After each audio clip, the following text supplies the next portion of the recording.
Hey everybody, Brian and Leslie Fatherees here with the Unbreakable podcast. We're so glad you're with us. It's the end of April, and that's crazy because everything's going really, really quickly. Just the podcasts themselves are going quickly. We've been doing some traveling, some ministry.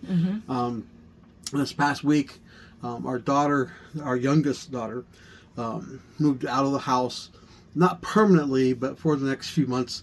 She's going to be living in the East Coast with some friends of ours and going to school in the borough of Manhattan. Yes. And so she's going to be there till mid to late July.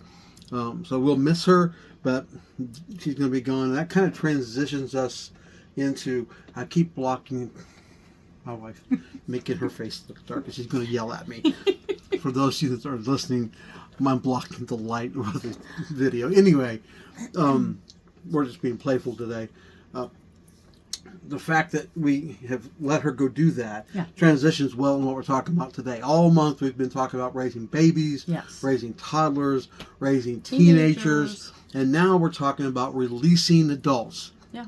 See how we switched it, shifted it? We're good little transition. We're so clever. Yeah, we're so clever. Anyway. The whole goal of raising children is to raise God-fearing, functional, hardworking, productive adults. Right? So you got through the diapers, wet and dirty. You got through the binkies. You got through the baby crawling out of the crib when they learned how they could get and do that. And you're like, where did that child go? And freaking out, and they're in the kitchen on the counter eating cookies. You got through all that. You got through the toddler age where they're, what, Mom, Dad. You got through all of that. You got through why? Everything's why. Why? Teach me why. Oh, great Father. Anyway, all the things that go on with the toddler age, and you hit the teenage years, and they're like, it goes from why to why not? Anyway, whole different topic, different thing. I'm just playing, having fun today. Anyway, we're all the way up to adult. Yes. And now you're releasing your children into adulthood. Big shameless plug here in the middle of what we're doing, both in Leslie's book and my book that's coming out in June. We talk about that. We talk about releasing the children and allowing them to be adults, because the whole goal of what you're doing is to do that, because you have children who have been given into your stewardship. You don't own them. I mean, kind of. You pay for them. The hospital costs a lot. But you don't really own them. They're on loan from God. They're on loan from God. And you're doing what you need to do. And as we were talking earlier, it kind of hit me that it's kind of like the parable of the talents, where one person was given a single talent, one was given 2, one was given 5. And it's what you do with that talent that should set your expectation for what you get back from that. So if you've been given a child and that's the talent you were given, go with me. That's the thing. And you're kind of apathetic, and whatever happens, and with no intentionality, no purpose in your parenting, no helping and guiding and directing, unless you really are just mad at them and don't want them to drive the car down that street. Things of that nature. I'm just saying you're apathetic and you don't really, and we're not judging it, it's just part of what it is. No, but there are parents in this world who are very, well, the child's going to be fine. We're just going to do whatever. And they don't really have a plan or a strategy or anything. They're just kind of doing the motions. 100%. And so you're not going to get a whole lot back. From that. The results are going to vary. If the child's really, gung-ho and willing to learn and do some things on their own, maybe you'll get a lot more back than what you really deserve, because that child put effort in to those things. I know of people that their parents really didn't parent them per se, but then they, in their mind and their heart and their spirit, like, there's more to this life than what I'm experiencing. And they chased after that more. Maybe they went and got a college degree, or maybe they went and did sports. I don't know, whatever it is that they did. And so even though you really didn't parent with that intentionality and that purpose, you still get some reward, but I wouldn't fully expect that. the second set of parents is the parents that got the 2 talents, and they multiplied that talent. They put some effort in, and they helped that child grow. They guided them, directed them a little bit, but they kind of, loosely guided them, loosely directed them. That still let them experiment with things and get away with things, and didn't really keep. Didn't set a high standard. Didn't set a high standard. There you go. That's a good way to do it. And they did all that. You're going to get more reward than the first set of parents. Right. But the third set of parents, really what we want to shoot for. Right. That's the person with the 5 talents. Not necessarily 5 kids, but 5 talents. We happen to have 5 children. That's right. We do. But I'm not equating the number of children to the number of talents. Because that one child may be a full 5 talent child. That's right. And so you're really working hard with that child, helping them grow and learn, and guiding them, directing them, and nurturing them, and doing that. And you're doing it with intention. You're doing it with purpose. You're doing it with God in mind and the kingdom in mind. Yes. And you're doing that, all that. You can and should expect a great return. Right. From that.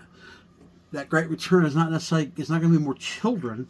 It's going to be that child doing well in life. Right. Yeah. Yeah. And so that parable kind of fits with raising and releasing adults. Yeah. The releasing part is probably the hardest part of parenting. Right.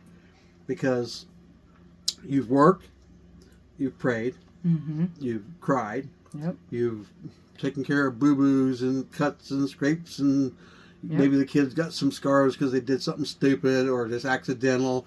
Maybe you had to go to the hospital with them. Maybe they had some health issues.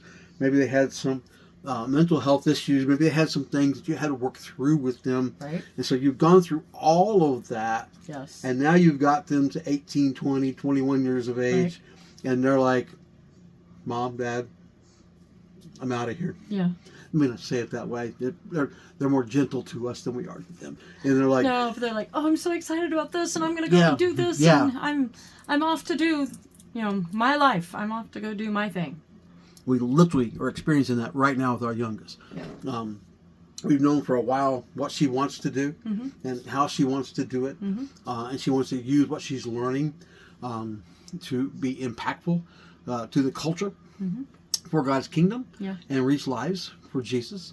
And she's really excited about that. Yeah. So helped her schedule the transportation, helped her work out some of the money. Yeah, all those things that you do to help them get to that place.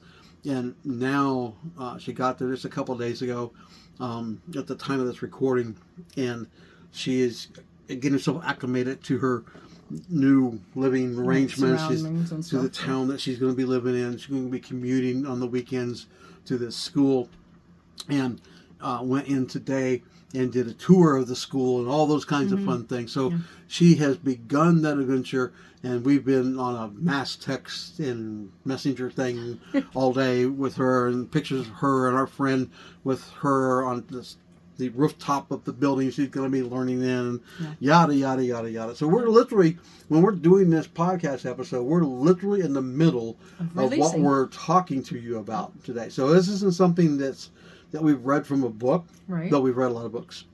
This isn't something that's just theory, though we've read a lot of theory. Yeah. This is something that's experiential for us in what we're doing. And it's not the first time we've done it. I would say each one of the ones that we've released, we've released all but Matthew. Matthew is overcoming autism. He's with us until he's fully healed. Yeah. And we're praying and believing God's doing works in him. And we see small steps with him. But the rest of them have all released into adulthood. Yeah. But I would say they were all differently. Completely.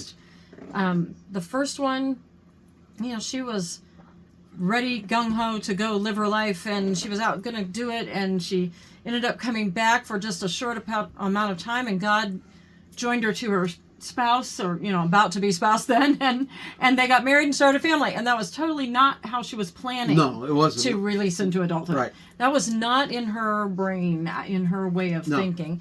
Our second daughter reached adulthood and just the opposite. She's ready to find her husband and go get him. Go get him, and hasn't yet.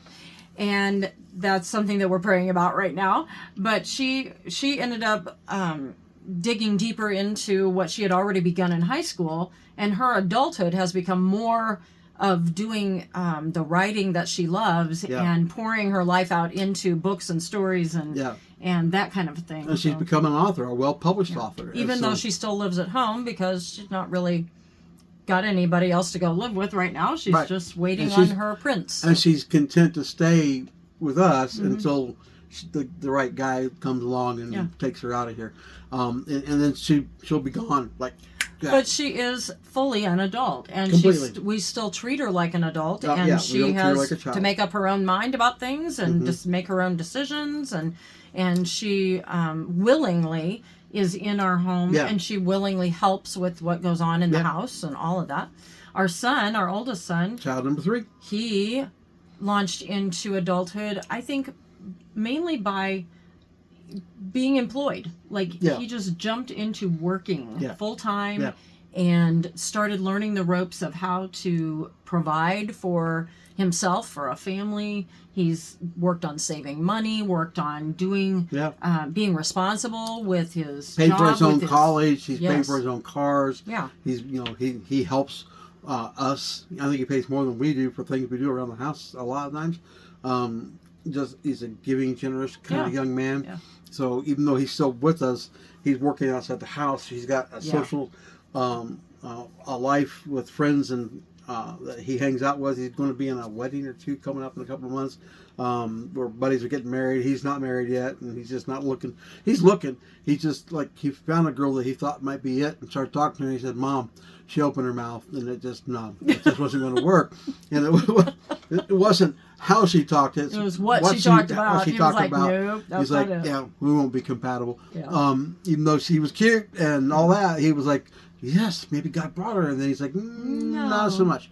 But his launching into adulthood has just been, even though he's still living in the house with us, he still does adult things.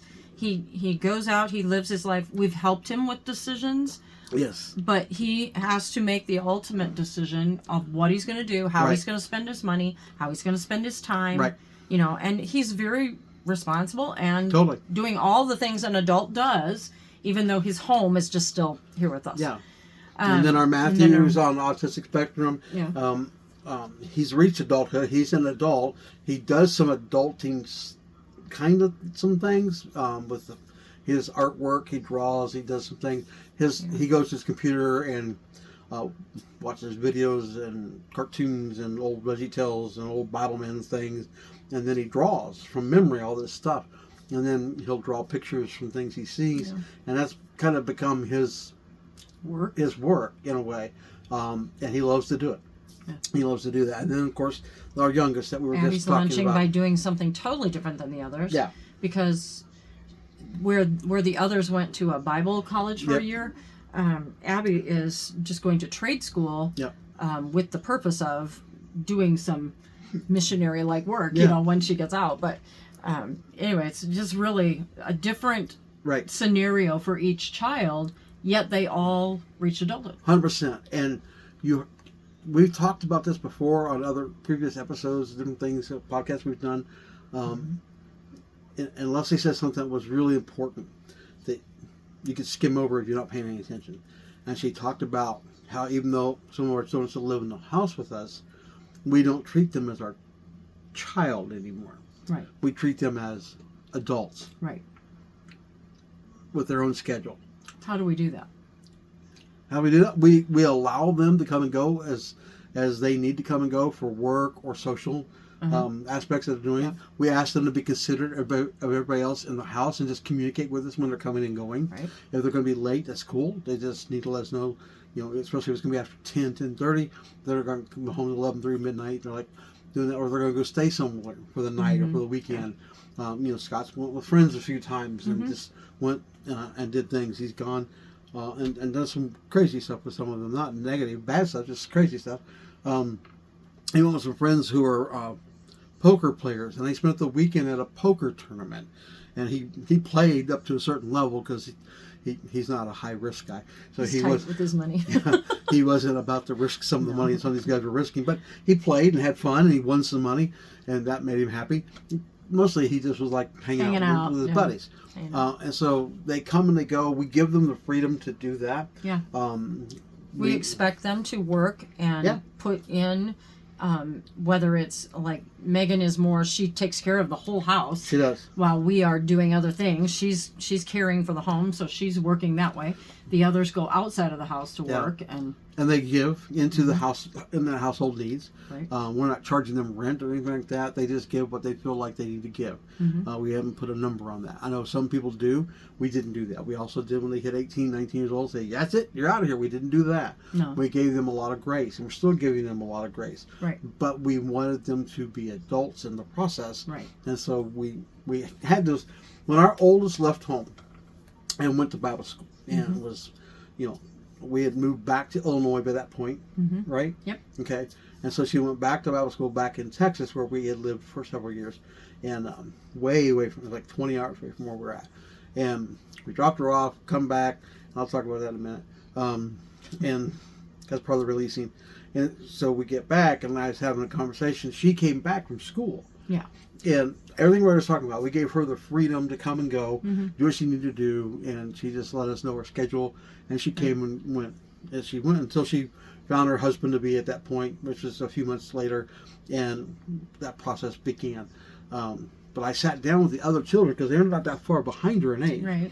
And it's so easy for someone to see the freedom that their sibling has. Right. And they don't have that yet. Because they were still teenagers and younger. Late teenagers, but they were growing. And so I sat my older children down. Abby was too young at that point. Yeah. But my older children now said, you can see the freedom that your sister has. That you have a choice. You can be mad about it, that she gets to do stuff that you don't get to do, or you can realize it's just a few short years I get to do the same thing. Right. Yeah. Because our goal is to help you get to that same place. Right. And they're like, oh. So they understood at that point, they were old enough to get it. Right. That, oh, mom and dad are raising us to be adults. Hannah just got there first simply by being born first. Right. Yeah. We tease with her about being our guinea pig all the time. She doesn't really like that phrase, but it's true. Your oldest kind of becomes that. They experience everything first, that's for sure. They do. And so we work with all of them in the process of becoming adults. Now, I'm going to talk to you parents. Releasing your children is challenging. Yeah. One, you've been mom, you've been dad for 18, 19, 20 years before they're releasing to their adulthood. Right. And we have created habits. And we've created ways that we interact with our children. Yes. Based on the fact that I'm mom, I'm dad. Right? Right. And then that shifts when they hit adulthood. And it's more difficult for us to shift to letting them become adults than it is for them to shift to mom and dad don't get to tell me everything what to do anymore. Yeah. It's really difficult at times not to follow that mode. They're already pushing on that when they're teenagers. Yeah. They're kind of pushing on that. I don't want to be told what to do all the time. I want to make my own decisions. Yeah. But we are trying to keep that intact until they reach adulthood because we want to make sure they make it all the way and are completely molded and shaped into what they need to be. And we have to be willing to let them go to do what they want to do, however they want to do it at that point when we release them as an adult. It doesn't mean we don't interact with them anymore. It just means we don't have a voice in their life. In fact, with our adult children, we have conversation on a regular basis. We may be really busy throughout the week. Always at some point, we find a time where we get together so we can all put in anything anybody needs to know family-wise. Because we have vehicles we share. We have, things that happen in the household that everybody needs to know what's going on. So we have adult conversations, and we have to have the children have to have the ability to be flexible and to work with what needs to happen and to help out. Because we expect everyone to be contributing and helping with whatever the family has need of. And so we have adult conversations about those things. My wife's not going to like the story, but I'm going to tell it anyway. Because Hannah was our first. We dropped her off at school. The school did a really good job of making the parents feel comfortable about leaving their children at the school. They was a Christian Bible school. And so they did like some praise and worship, upbeat, happy. We're children are going to be great. The only people who get to talk to your children are people who are qualified to talk to your children. You know, they gave all these assurances, and they were genuine. They weren't just messing with us. No. And then after about 30, 40 minutes, they're like, "Okay, Mom and Dad, time for you to leave." And they got to pat us on the butt and kicked us in the butt and said, "Get out the door." And they moved us out the door. So we have to. You can hug your child, but they're staying in here because we're going to start right away with some things for them. Right. And so it was a definitive moment. Definitive, gentle, not so gentle moment of you got to let them go. Yeah. And they patted it, so it wasn't falling on concrete. You're falling on the wrestling mat. Sure. It's a little hard, but not hard enough to hurt you. Right. And so we're leaving, and where they went to school was down in the southern part of Texas, not too far, about an hour or so away from Houston. And so we're driving up towards Houston and heading north, and because we were back in Illinois. We get about an hour and a half away from the school, and you know, we've had our moment. Leslie's cried with her daughter and like, "Oh, miss you," did all the stuff that moms do. I'm emotional, but I don't show it that same way. Really? Yeah. Yeah, really. Yeah, she says. And so we're driving along, we're chatting, and I look over at her and I'm like, "You do realize she does not have to come home?" And she looked at me with this incredulous look, and she looked at me and said, "She doesn't. She might find her husband down here. She may go to work for the ministry down here. She may, you know, blah, blah, blah, blah." And I remember my wife looked at me and says, "Brian," I go, "Yes, shut up." I just dropped my daughter off. I don't need to hear this right now. I know, right? It was her first child that we were releasing into adulthood. It was too soon. and it was challenging because we were letting her go. Yeah. You know, I felt some of that angst. I felt some of that nervousness and excitement. All of that was in there, but I'm kind of a logical, stoic kind of person. And so even though I'm passionate and have emotion, and so I'm just like setting the groundwork for her in case we get a phone call in 6 weeks and, "Oh, the ministry hired me," or... Which she really would have liked to happen, and it didn't. Yeah. But also, for all of our parenting time, Brian has been the one who's like, we're raising them up and we're going to send them off. Yeah. And I'm the one we're raising them up and we're going to still have them to love. And, you know, so I'm trying to keep them. He's trying to get rid of them. And that's kind of how our relationship has been. That's not exactly accurate. I'm not trying to get rid of them. I'm just trying to help them reach adulthood and be accurate. I want them around. He does love our children. He wants them to be around. Yeah. But he's always been the one pushing towards, okay, they have to leave. Yeah. They're going to have to leave. And yes, they do need to leave. And right now we're in a season where we're trying to get them all married and moving out and doing the things that they need to do. And we're waiting on the Lord to do all that. But, you know, trying what we can. But definitely moms sometimes have that I want to hold them and I don't want to let them go. Yeah. And you have to let them go and let them fly. If they don't fly, they aren't going to become a responsible part of society. Right. You know, they're not going to fulfill their purpose and destiny in the Lord even. And so you have to release them, to let them go and let them fly. And know that wherever you've released them to, there's somebody there who is helping them, and God's going to put people in their path to assist them. They're not alone, but, you know, you do have to let them go and let them fly. You have to let them try. You have to let them be adults. You have to let them be what they... Right. Now, you're still there. Mm-hmm. You're a safety net until the point that they don't need a safety net anymore. Mm-hmm. To help them, guide them. They're going to call you. They're going to ask for... Not all of them. Let me back that up. Not all of them will call you. Yeah. Go ahead. Our oldest did not do that. No. Our oldest is very much Brian. And so everything about what she does is, I've got this. I know what I'm doing. I don't need you. I don't need any help. She leans on the Lord. Not arrogantly or cockily. No, she prays. She leans on the Lord, but she's very much her own person, and she's good with that. She had to learn that mom needs her to call home once in a while. I need to talk with her once in a while. We've got to see each other once in a while. Now we have grandchildren with her.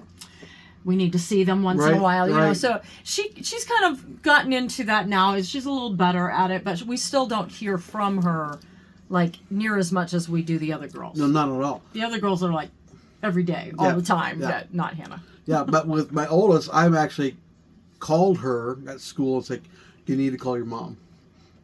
She's what? I know you're busy. I know you're having a good time. I know you're learning. But at least once a week, you need to call your mom. So Sunday afternoon, evening became our time that she called me. And she did that. So because I knew what my wife needed. My daughter didn't need that at all. No. But my daughter, personality-wise, is me. Yeah. When I went to school, I didn't reach back out to my family. I didn't do that. No one told me I should. And my mom got mad at me because I didn't do that. Right. It's just I was independent, doing my own thing, learning and growing. And so that was what my daughter was doing, which I totally understood. But I also understood my wife's need to have communication with her daughter. Right. So however you interact with them when you release them to adulthood, don't be pushy in that process, but be communicating with them openly so that they know what you're expecting and they can tell you what they're expecting. Right. In that process. And so when you're doing that and you're releasing them, you're relearning your child and they're relearning you because the relationship has shifted. Yes. And now they don't really, the Bible says they do need to honor you, but they don't need to obey you anymore. Right. They don't have to obey you. And I'm going to tell you, that's hard as a parent. Like, well, I told you. Well, this is where the whole idea of teaching them to honor mother and father, teaching them to respect all along comes to fruitfulness. Yep. Because once they understand, oh, I'm an adult, but I still need to honor my parents. And so because I honor them, I will make sure that we have communicated once in a while. I will make sure that we see one another. That one of the things that's real big with our family is when we have a family gathering, we kind of expect everybody to be there. Show up. And unless there's a prior thing that we've discussed, that's pretty much what happens. With our oldest married daughter. They have worked out a system for like Thanksgiving where they go to his family one year and they go to our family the next year. So we kind of have to alternate on and off with that. But as far as like when we have, everybody knows when all the birthdays are, everybody knows when there's a Mother's Day, Father's Day, a special time, Christmas, then we expect everybody to show up at some point. Yeah. So, but because we built a relationship there you go. That's it. Built on respect, then everyone knows, okay, because we love and respect one another, we're going to communicate, we're going to come together, we're going to enjoy one another and spend time together. Yeah. And it's wonderful because we all understand that. Yeah.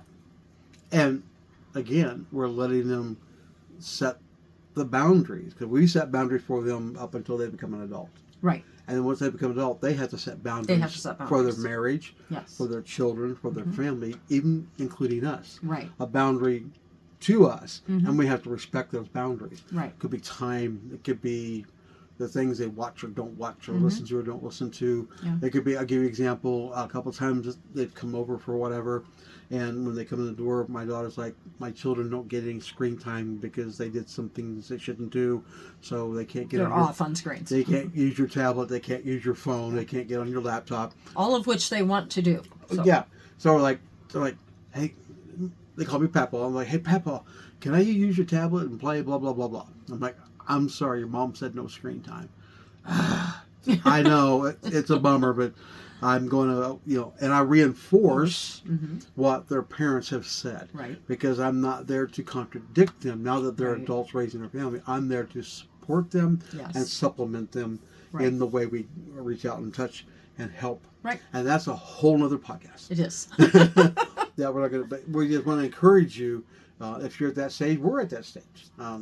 That you're in the process of like, how do I let them go and actually let them go? Yeah. I mean, how do I let them go and not cling to them? How do I raise them? I will say that I spend when they reach that adulthood, I do have to remind myself. And I say it out loud often so that I hear myself say that you're an adult now. You need to make a decision about this and this. I do sometimes have things to say, especially like to my son, my oldest son, because he's a guy. He's being a guy. So sometimes there is a conversation about, okay, honey, one of the things that we do as an adult It's not that. We make sure that when things wear out, we go to the store and buy them. I mean, just simple things that he's putting off or not taking care of. And I'm like, when you have a family, you will have to be doing this, so let's practice. But there's only 7 holes in that T-shirt, Mom. What are you talking about? But those kind of things where I am remembering him as an adult, but yet still training him that, okay, as an adult, this is what you need to do. This is how you stand up and make this happen. And there are deeper things than holes in the T-shirt. Sure. That, even Brian will say to, okay, son, part of being adult is you have to do thus and such. Yeah. And so we do get those opportunities still to tell our children things and put into their lives. And let me say, there's going to come a time they're going to come to you and they're going to ask a question or want you to solve an issue for them. And you're going to have to not do it. Right. You're going to have to look them in the eye or talk to them on the phone. And for me, I kind of laugh. I'm like, well, welcome to adulthood. Yeah, but I said, no, that is your decision, not mine. Yeah. I know what I would do, but I'm not you. Right. So, and because I'm not you, I'm not going to try and impose what I would do on you. Yeah. So now you get to make this decision. Here's some thoughts, good, bad, and indifferent, to help you process your decision. Right. But understand it's your decision. Right. We're not making that decision for you.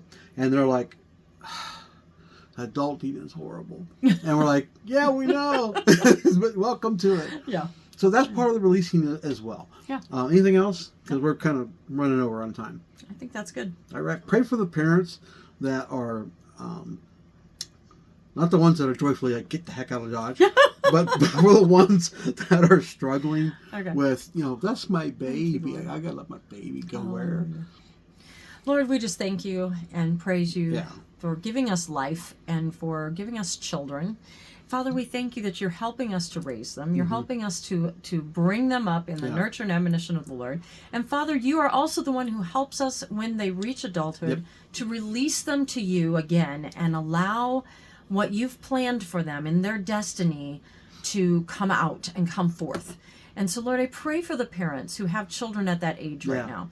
Lord, that they would gracefully release their children into adulthood, that they would be able to let go and yet still encourage their children and be a part of that process with them, but trust you, Lord. Help them to trust you with their kids and believe that you are the God who will not let their children fall, but will lead them into the areas that they need to be led into. And so, Lord, we just thank you for your peace settling in on the children and on the parents. Yeah. And we thank you that peace is good, strong peace of quietness and expectation that you're going to do it. It's that peace that just brings your heart to a place where it's just at rest. And so, Lord, I just speak that over the parents and thank you for that peace ruling in their hearts today. In Jesus' name. Amen. A couple quick shameless plugs as we're wrapping up here. You need to go to theunbreakablefamily.com. Get the book that Leslie wrote. It's called The Family Manual, A Practical Guide to Raising a Christian Family. It'll walk you through everything we talked about this month and some extra stuff in a little bit more detail. We only have like 30 minutes. We're running over this week because there's so much to talk about. So go get the book. It'll bless you. It'll bless your life. If you are a parent with kids that are adults, buy one for them as well. Help them walk through that process. It is a book that walks you through a lifetime of process. We have a book that I wrote, and it's been called out. The book is called out, Raising Godly Children in an Ungodly Culture. It'll help you to raise kingdom-minded young people, children that won't leave their faith when they get of age. You're not called to make them have faith, but you're called to guide them towards it. And that book will help you in that process. My favorite chapters in the book are actually written by my children, telling you why what we did and how we taught them kept them in faith. Great chapters by my children. Those are the best chapters in the book. But again, called out, Raising Godly Children in an Ungodly Culture. We're looking at a June launch. Yeah. If you want to be ready and be set up for the pre-order stuff, when the book comes, it's almost there. We got everything to the publisher. We're just waiting for the proof book so that we can approve and say, yep, put it out for sale. Just send us an email at fathereesfamilyministries@gmail.com. In the subject, put Brian's book. Yep. And that way we have your email. We'll send you a note when it gets there. Everyone who sends me the email, everyone that says they want to get the pre-order and early, it'll be a signed book for you. It won't be just a book that was sent from someplace. I'm going to be signing those books as the author.